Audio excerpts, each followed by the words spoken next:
नमस्कार, आप देख रहे हैं न्यूज स्टेट और मैं हूं आपके साथ पंकज मिश्रा। आज की बड़ी खबर, अमेरिका से आया एक ऐसा फैसला जिसने पूरी दुनिया के फार्मा सेक्टर में हलचल मचा दी। डोनाल्ड ट्रंप ने जेनरिक दवाओं पर टैरिफ को लेकर बड़ा ऐलान कर दिया है। शुरुआत में 2 साल तक कोई टैक्स नहीं, लेकिन उसके बाद सीधे 100% या फिर 200% तक का भारी टैरिफ, यानी पहले राहत फिर बड़ा झटका।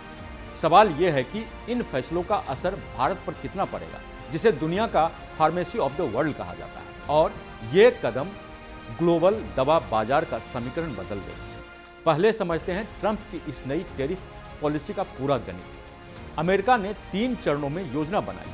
पहले 2 साल तक 0% टैरिफ रखा गया है, ताकि बाजार में दवाओं की कमी न हो और कंपनियों को अपनी रणनीति बदलने का समय मिल सके। इसके बाद दूसरे चरण में 100% टैक्स लगाया जाएगा और तीसरे चरण में इसे बढ़ाकर 200% कर दिया जाएगा, यानी विदेशी जेनरिक दवाओं को अमेरिका में बेचना बेहद महंगा हो जाएगा। इस फैसले के पीछे ट्रंप का मकसद साफ है, मेड इन अमेरिका को बढ़ावा देना, यानी दवाओं का उत्पादन अमेरिका में ही हो और विदेशी सप्लाई पर निर्भरता कम हो, खासकर भारत और चीन जैसे देशों से आने वाली सस्ती दवाओं पर। अब बात भारत की, तो भारत दुनिया का सबसे बड़ा जेनरिक दवाई सप्लायर है और अमेरिकी बाजार भारतीय कंपनियों के लिए सबसे बड़ा ग्राहक है। आंकड़े बताते हैं कि अमेरिका में इस्तेमाल होने वाली करीब 40% जेनरिक दवाएं भारत से जाती हैं। ऐसे में शुरुआती 2 साल भारत के लिए राहत भरे होंगे, क्योंकि 0% टैरिफ के चलते निर्यात पर कोई सीधा असर नहीं पड़ेगा।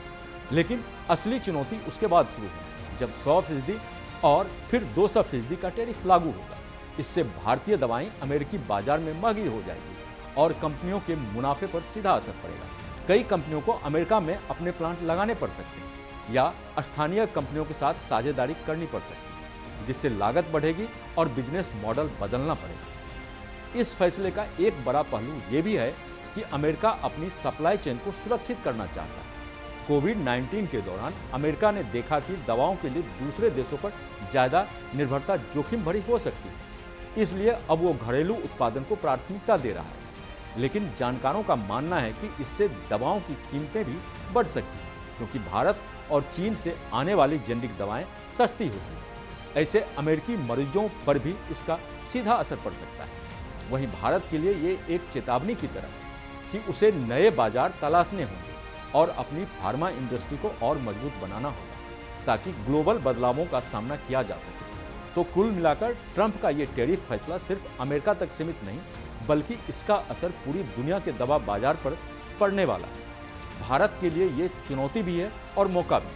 अब देखना होगा कि भारतीय कंपनियां इन बदलाव से कैसे निपटती हैं। इस खबर पर आपकी क्या राय है, हमें जरूर बताएं। देखते रहिए न्यूज स्टेट। नमस्कार।